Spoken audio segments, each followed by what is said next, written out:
सबसे बड़ा मिस्टेक जो हम लोग फैट लॉस के साथ करते हैं ना, उसके बारे में हम लोग समझते हैं। देखिए फैट लॉस के साथ हम लोग अगर सिंपल से साधारण शब्द में समझने की कोशिश करेंगे तो फैट लॉस एक्चुअली बॉडी में होता है क्या। स्वाभाविक है कि हम लोग का जो कैलोरी का इंटेक होता है क्या होता है कम, मतलब जैसे कम करेंगे तो क्या होगा, फैट लॉस होगा।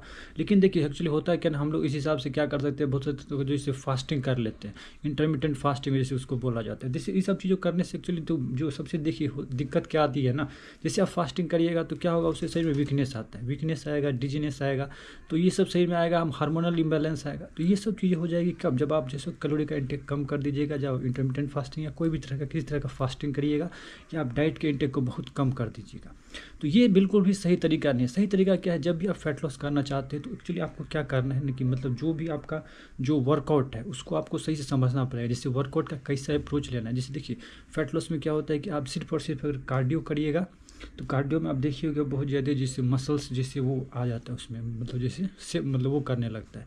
तो मसल्स जैसे कि आप देखिए जैसे इस टाइप का रहता है कि वो अजीब टाइप का अच्छा नहीं दिखता है। तो उसके लिए क्या करना है आपको, कि जैसे फैट लॉस करने में आपको जैसे जो भी वेट ट्रेनिंग सिंपल सा अगर समझिएगा तो वेट ट्रेनिंग क्या होता है ना, जो भी आप वेट के साथ कोई वर्कआउट करते हो वो हो गया वेट ट्रेनिंग। वेट ट्रेनिंग जैसे कि डंबल से वर्कआउट करते हैं, पुशअप करते हैं, या फिर आप रेसिस्टेंस बेंच से भी वर्कआउट कर सकते हैं अगर डंबल अवेलेबल नहीं है।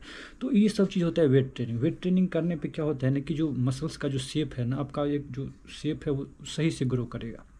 उसमें क्या होगा, तो एक्चुअली इसलिए आपको जो है वेट ट्रेनिंग को भी करना है। वेट ट्रेनिंग के साथ आप क्या करिएगा, डाइट को कम करिएगा, साथ में क्वालिटी डाइट लेना है। देखिए फैट लॉस के साथ जो सबसे बड़ा मैं मिस्टेक देखता हूँ एक्चुअली, देखिए फैट लॉस में एक्चुअली हो क्या रहा है ना, जो बॉडी है वो एक तरह का ट्रांसफॉर्मेशन खोज रहा है। अब वो ट्रांसफॉर्मेशन करने के लिए बॉडी को एफर्ट देना पड़ेगा, और एफर्ट आप बॉडी में तभी लगा पाइएगा जब ही आप बॉडी के साथ एफर्ट कैसे दीजिए, जब उसमें स्ट्रेंथ रहेगा। और स्ट्रेंथ वाला आपको डाइट लेना पड़ेगा। स्ट्रेंथ वाला डाइट इन द सेंस जैसे प्रोटीन हो गया, इसको आपको बढ़ाना पड़ेगा। और साथ में मतलब जैसे quality diet in the sense हो गया कि मतलब कैलोरी हाई रहना चाहिए, वॉल्यूम डाइट का कम रहना चाहिए। जो मेन थ्योरी है यही है, मतलब जो है डाइट का वॉल्यूम ज़्यादा रहेगा, कैलोरी कम रहेगा। और इस मतलब जैसे कैलोरी मतलब जैसे वॉल्यूम कम रहेगा डाइट का, ठीक है, और कैलोरी ज़्यादा रहेगा वो सही है, कोई दिक्कत नहीं। तो मतलब क्वालिटी डाइट लेना है।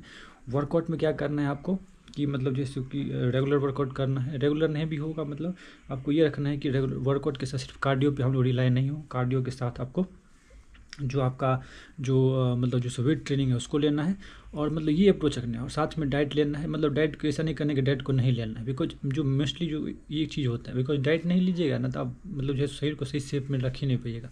और जो है वर्कआउट को क्या करना है ना, कि कंसिस्टेंसी रखना है। बिकॉज देखिए कोई भी ट्रांसफॉर्मेशन है ना बॉडी का, उसको आपको कंसिस्टेंसी से रखना पड़ता है। अगर आप कंसिस्टेंट नहीं रहिएगा तो एक्चुअली क्या होगा, कि जो आपका बॉडी का जो पहले का शेप था ना उसकी तरफ वो टिल्ट हो जाएगा। मतलब ये सिंपल सा जैसे ग्रेविटी होता है ना, जैसे किसी चीज़ को खींचता है, तो उसी तरह से जो आपका जो नेचुरल जो फिजिक होते हैं ना, जो भी बॉडी टाइप आप एक्टोएंडोमी जो जिसमें भी आप लाइक करते हैं, अगर आप किसी तरह का बॉडी ट्रांसफॉर्मेशन करते हैं तो वो आपका बॉडी नेचुरली उस तरफ टिल्ट होने की कोशिश करेगा। वो उस चीज़ को आप रोक पाइएगा जब आप जो है कंसिस्टेंसी से वर्कआउट करिएगा। जब आप वर्कआउट करते हैं धीरे धीरे बॉडी उस हिसाब से अपने आप को वो एडजस्ट कर लेता है। तो फिर आपका जो है सो बहुत हद तक वो जो है रिटेन रहेगा, जो आपका जो डिजायर्ड शेप है वो रिटेन रहेगा। तो इस हिसाब से आप अप्रोच लीजिए। जो अगर समराइज इसको हम लोग करेंगे तो कैसे करेंगे, कि जो भी वर्कआउट है जो है सो वेट ट्रेनिंग को भी लेना है, साथ में जो है सो क्लीन डाइट लेना है। डाइट का वॉल्यूम कम रखेंगे, वर्कआउट को रखेंगे। वर्कआउट को कैसे रखेंगे, सिर्फ कार्डियो रिलाई नहीं करेंगे, वेट ट्रेनिंग को भी रखेंगे। और जो है सो मतलब जो है सो इस हिसाब से वर्कआउट के साथ एंजॉय करेंगे। इस हिसाब से अप्रोच लीजिएगा तो फैट लॉस से बड़ी आसानी से होगा आपका।